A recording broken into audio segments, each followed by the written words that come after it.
இவங்க கருத்து கணிப்பு கேட்க போயிருக்காங்க மக்கள்கிட்ட. அந்த மாதிரி போகும்பொழுது எங்க எல்லாரையும் திமுக அவங்க தாக்கி இருக்காங்க. இதை தொடர்ந்து அந்த தாக்குதல் இதுல ஒரு கர்ப்பிணி பெண் 4 மாத உள்ள கர்ப்பிணி பெண் கூட அஃபெக்ட் ஆயிருக்காங்க.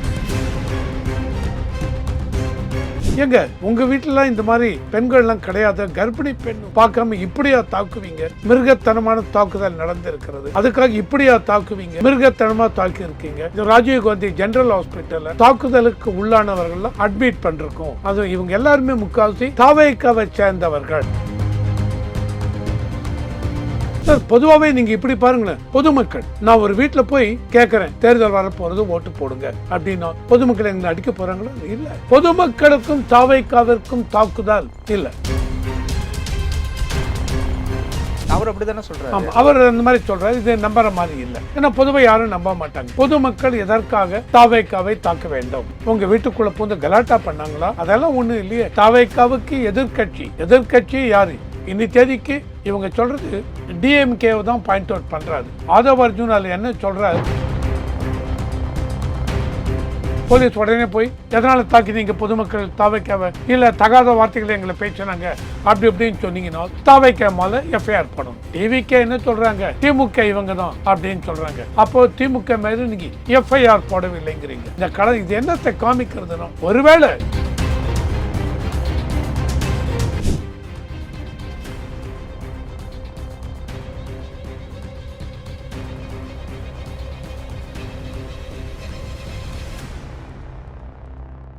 ரியல் ஒன் நேயர்களுக்கு வணக்கம். இன்று நம்மளுடைய நேர்காணலுக்கு அரசியல் விமர்சகரான திரு ரவிசங்கர் அவர்கள் இணைஞ்சிருக்காங்க. சார் வணக்கம்.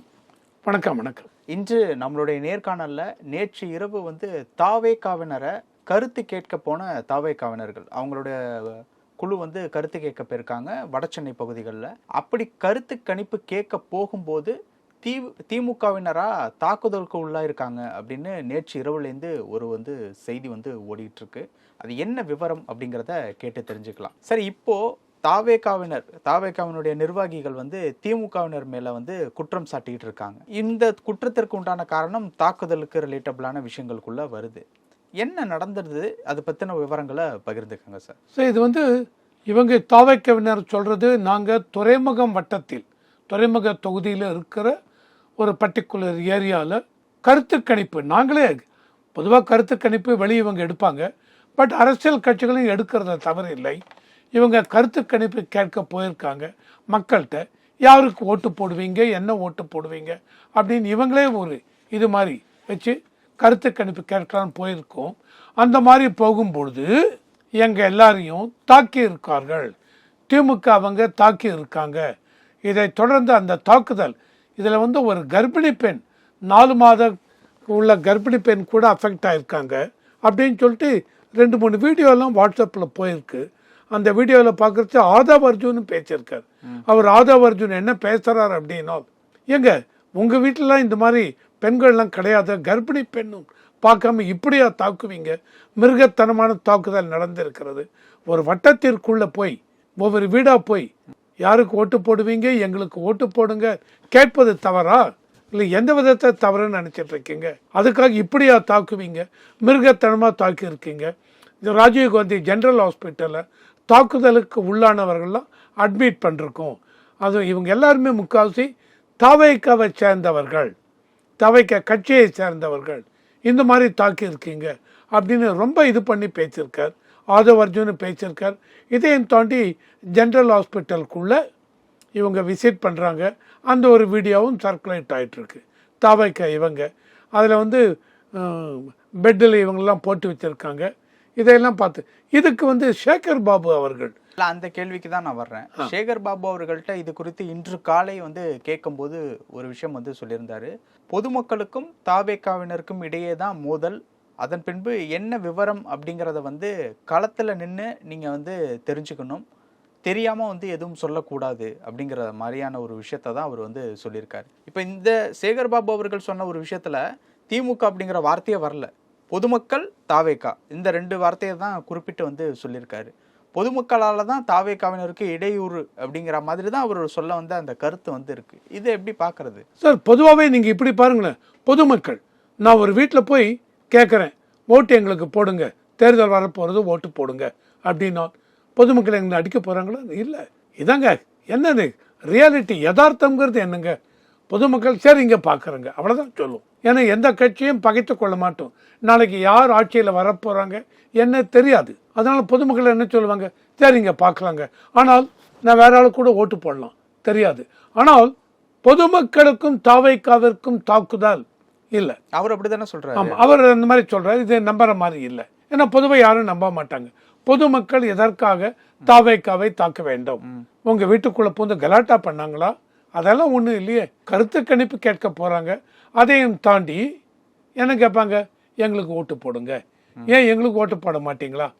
நாங்க பண்றோங்க. இந்த ஆட்சியில் இந்த அளவுக்கு இந்த பிரச்சனை எல்லாம் இருக்கு. இதையெல்லாம் தாண்டி எங்களுக்கு ஒரு சான்ஸ் கொடுங்க, நாங்க ஓட்டு போடுறோம். ஏன்னா எந்த விதத்திலையும் ஓட்டு கேட்க போறவர்கள் மிரட்டலோ எதுவும் பண்ண மாட்டாங்க. நான் இந்த மாதிரி மிரட்டி நானா தாவைக்கா அந்த மாதிரி மிரட்டி தகாத வார்த்தைகள்லாம் பேசினால்தான் பொதுமக்கள் கோவப்படுவார்கள். அதனால்தான். மற்றபடி பொதுமக்கள் இதை தாக்கியிருப்பார்கள் அப்படிங்கிறது யதார்த்தமாக இல்லைங்க. எப்படி இருக்குன்னால் பொதுவாகவே என்ன நடக்கிறதுனா, நான் ஒரு தொகுதிக்குள்ளே போகிறேன், ஒரு பூத்துக்குள்ளே போகிறேன்னு வச்சுங்க. அந்த பூத்தில் பார்த்துருக்கேங்க. அதாவது நான் போன எலெக்ஷனில் வரும்பொழுது நான் உள்ளே போல, பொதுவாக வெளியாளுங்க சென்னை தானே, சென்னை தான். வெளியாளுங்க உள்ளே வரும்பொழுது அந்த தொகுதிக்குள்ளே இருக்கிற டிஎம்கேவோ ஏடிஎம்கேவோ நீங்கள் எப்படி வரீங்க, இந்த கட்சி வரீங்க அப்படின்னு அந்த இவங்க சண்டையை போடுவாங்க. நான் சொன்ன பர்டிகுலர் இன்சிடெண்ட்டில் ஒரு திமுக இவங்க மாற்றுக் கட்சியை சேர்ந்தவங்களை அடித்திருக்கார்கள், திமுக தொண்டர்கள். இது ஒரு இதுதான். இந்த மாதிரி மற்ற இடத்துல வேற பார்ட்டி கூட சேர்ந்துருக்கலாம். ஸோ பொதுமக்கள், நான் திமுகன்னு எதுக்கு சொன்னா, பொதுமக்கள் இந்த மாதிரி ஓட்டு கேட்க வந்தவர்களையோ கருத்து கணிப்பு கேட்க வந்தவர்களையோ தாக்குற மாதிரி ஒரு இது கிடையாதுங்க. ஸோ அதனால் சேகர் பாபு அவர்கள் எப்படி சொல்கிறான்னு எனக்கு தெரியாது. ஆனால் யதார்த்த சூழ்நிலையை பார்த்தீங்கன்னா இல்லை, இது பொதுமக்களுக்கும் தாவைக்காவிற்கும் உரிய சண்டையாக இருக்காது. தாவைக்காவுக்கு எதிர்கட்சி யார்?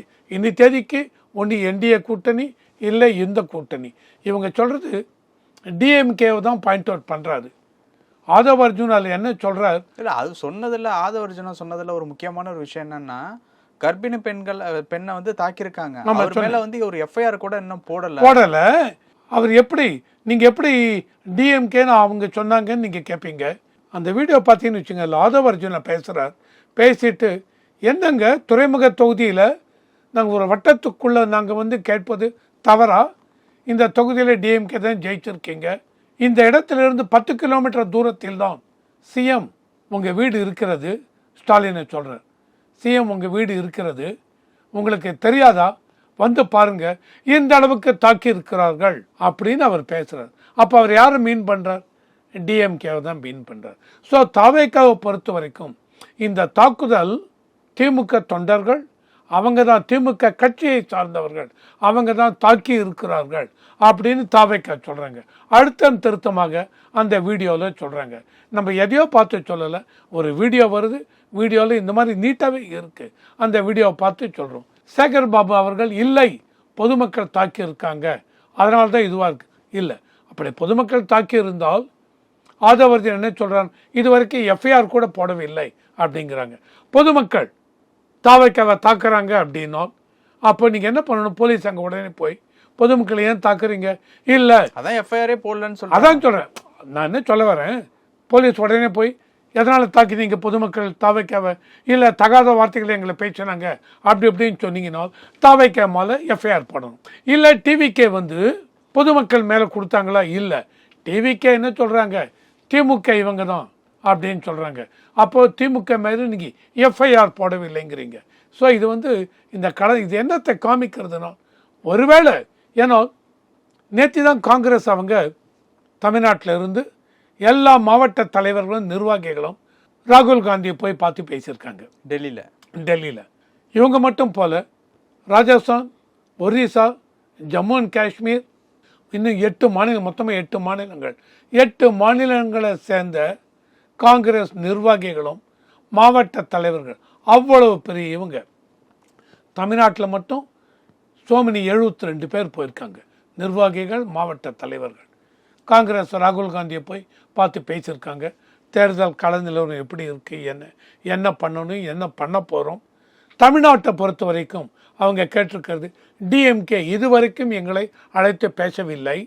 இதுக்கு ஒரு வாரம் முன்னாடி தான் கனிமொழி அவர்கள் இவங்களை போய் பார்த்துருக்கார், ராகுல் காந்தி போய் பேசியிருக்கார். ஆனால் ராகுல் காந்தி அதில் என்ன பேச்சு வந்தது அப்படின்னா ரொம்ப இதுவாக மினிமம் 45 சீட் வேணும், ஆட்சியில் பங்கு வேண்டும் அப்படின்னு ரொம்ப இது உறுதியாக சொன்ன மாதிரி ஒரு பேச்சு அடிபடுறது. ஸோ இதையும் தாண்டி நேற்று இவங்க போய் சொல்லியிருக்காங்க. இதில் நிறையா காங்கிரஸ் நிர்வாகிகள், மாவட்ட தலைவர்கள் ராகுல் காந்தி கிட்ட பேசும்பொழுது திமுகவில் கூட்டணின்னு போகும்பொழுது கண்டிப்பாக ஆட்சியில் பங்கு கேட்க வேண்டும், ஆண்டு குறைந்தது இவ்வளவு வேணும், இப்படிதான் சொல்லியிருக்காங்க. ஆண்டு ஏன் இது வரைக்கும் கூட்டணி அந்த மீட்டிங்கை கட்சிகளோட நீங்கள் தொடங்கவில்லை? பிப்ரவரி வந்தாச்சு, 10 தேதி ஆயிடுச்சு, இன்னும் ஏன் பண்ணவில்லை? உடனே நீங்கள் மீட்டிங்கை போடுங்க, இப்படிலாம் சொல்லும் பொழுது அப்போ எல்லாரோடையுமே ஒரு மோதல் போக்கு இருக்கு.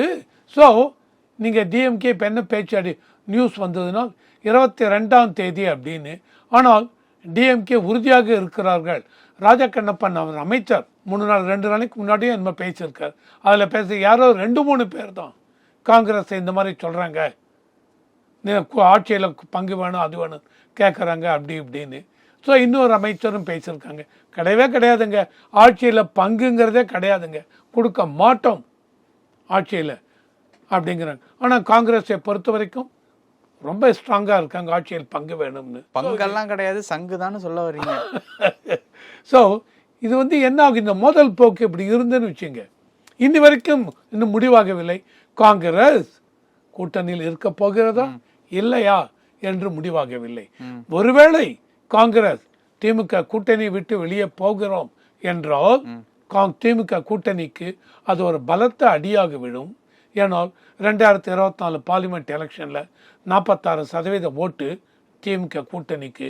அதில் திமுகவுக்கு மட்டும் 26.5 தான், மீதி 19% கூட்டணி மெம்பர்களுக்கு. அதில் காங்கிரஸ்க்கு மட்டும் 10.7. ஒருவேளை காங்கிரஸ் திமுக கூட்டணி விட்டு விலகினால் அந்த 10% ஓட்டு போகும். காங்கிரஸ் போய்விட்டது என்றால் அதை தொடர்ந்து வேறு எந்த கட்சிகள் போனாலும் ஆச்சரியப்படுவதற்கில்லை. இதைதான் கள நிலவரம் இன்னைக்கு.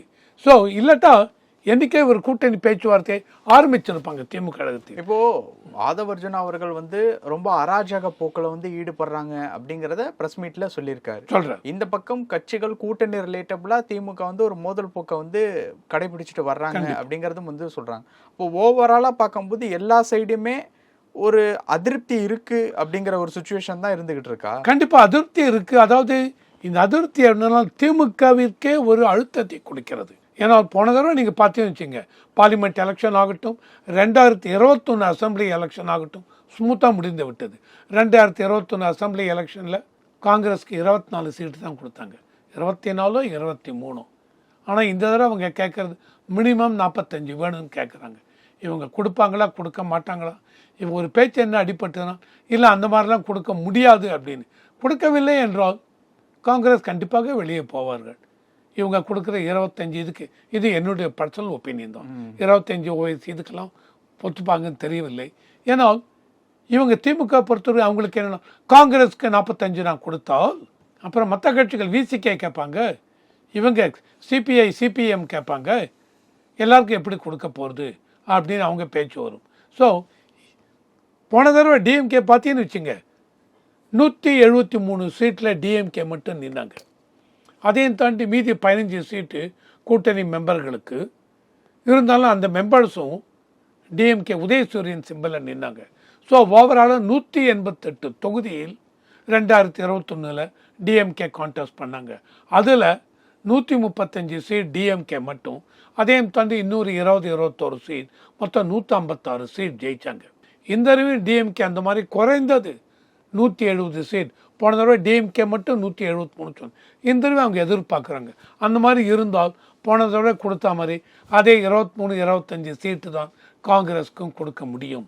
ஆனால் காங்கிரஸ் இந்த தடவை அந்த எண்ணத்தில் இல்லை. நாங்கள் இதையும் தாண்டி வேணும், மினிமம் 45 அண்ட் ஆட்சியில் பங்கு அப்படிங்கிறாங்க. ஒருவேளை நாளைக்கே இந்த கூட்டணிகள் டிஎம்கே ஒரு உதாரணத்துக்கு சொல்ல கூட்டணி ஜெயிக்கிறதானால் டிஎம்கேக்கு 118 சீட்டு வரவில்லை அப்படின்னா அப்போ ஆட்சியில் பங்கு தான் கொடுத்தாகணும், வேறு வழி இல்லை. ஸோ எப்படி போகும்னு தெரியல. இந்த அழுத்தங்கள் தான் இந்த போக்கை கடைப்பிடிக்கிறார்கள். அதாவது டிவிக்கே பொறுத்த வரைக்கும் ரீசெண்டாக நான் ஒரு சர்வே பார்த்தேன். அந்த சர்வே வந்து ஒரு கொடுத்துருந்தாங்க. அதில் என்ன போட்டிருக்காங்க, சர்வே கேட்குறாங்க. இது வந்து 2-3 ப்ரெஸ் எடுத்த சர்வே. அதில் இவங்க கொஸ்டின்ஸ்லாம் கேட்பாங்க இல்லையா, அதில் அவங்க கேட்குறது, உங்களுக்கு இந்த ஆட்சியை பொறுத்தவரை, திமுக ஆட்சி கடந்த 5 வருட ஆட்சியை பொறுத்தவரை உங்களுடைய ஒப்பீனியன் என்னன்னு கேட்குறாங்க. அதில் 41% பேர் வெரி புவர் அப்படிங்கிறாங்க. மீது 34% பேர் பரவாயில்லை அப்படிங்கிறாங்க. இதையும் தாண்டி இன்னொரு கொஸ்டின், நீங்கள் அதே இவங்களுக்கு எம்எல்ஏக்கு ஓட்டு போடுவீங்களா அப்படிங்கிறாங்க. 53.5% பேர் நாங்கள் திரும்ப அந்த எம்எல்ஏக்கு ஓட்டு போட மாட்டோம் அப்படிங்கிறாங்க. இதையும் தாண்டி ஒரு 43% பேர் அவங்க என்ன சொல்கிறாங்க அப்படின்னா, எங்களுக்கு ஆட்சியில் பார்த்தீங்கன்னு வச்சுங்க, இதே ஆட்சியை திரும்பி திரும்பி தமிழ்நாட்டில் கொடுத்ததில்லை, 5 வருடத்துக்கு ஒரு ஆட்சியை மாற்றுவோம் அப்படின்னு அவங்க மீன் பண்ணுறது டிஎம்கேவை. தென் டிவிகேக்கு நேத்தி இது கேட்க போனோம், கணிப்பு கேட்க போனோம். அதுக்கு எதனால இவங்களுக்கு ஆத்திரம் வந்தது அப்படிங்கிறது பார்த்தீங்கன்னு வச்சுங்க, அந்த சர்வே ஒன்று சொல்கிறாங்க. அதில் என்ன சொல்கிறாங்க, டிவிகே பொறுத்தவரை 31.5% பேர் ஓட்டு, டிஎம்கேவோட ஓட்டை 31.5% இவங்க பிரிச்சுருவாங்க டிவிகே அப்படிங்கிறாங்க. அப்போ ஏடிஎம்கேக்கு பிரிக்க மாட்டாங்களா? ஏடிஎம்கேக்கும் பிரிப்பாங்க. 19.5% ஓட்டு தான். ஆனால் மேஜர் இம்பேக்ட் டிஎம்கேக்கு தான் இருக்கும், 31.5% அப்படி. ஸோ இதெல்லாம் தான் ஒரு அழுத்தத்தை திமுக கழகத்துக்கு கொடுத்திருக்க வேண்டும். அப்போ சர்வேவால் ஒரு சண்டை வந்திருக்கு. அதனால தான் இவங்க திமுகவும் பார்த்தீங்கன்னு வச்சுங்க, நீங்கள் எதுக்குப்பா அங்கே போகிறீங்கன்னு. இது வந்து ஆதவர்ஜன் சொன்ன மாதிரி திமுக தான் எங்களை தாக்கியிருக்காங்க அப்படின்னால் இதனால் தான் காரணம் அப்படிங்கிறது என்னுடைய பாயிண்ட். மேலும் ஒரு வீடியோவில் சந்திப்போம். ரியல் ஒன் சேனலை சப்ஸ்கிரைப் பண்ணுங்கள். பல விஷயங்கள் பேசணும். நேரத்துக்கு ரொம்ப நன்றி.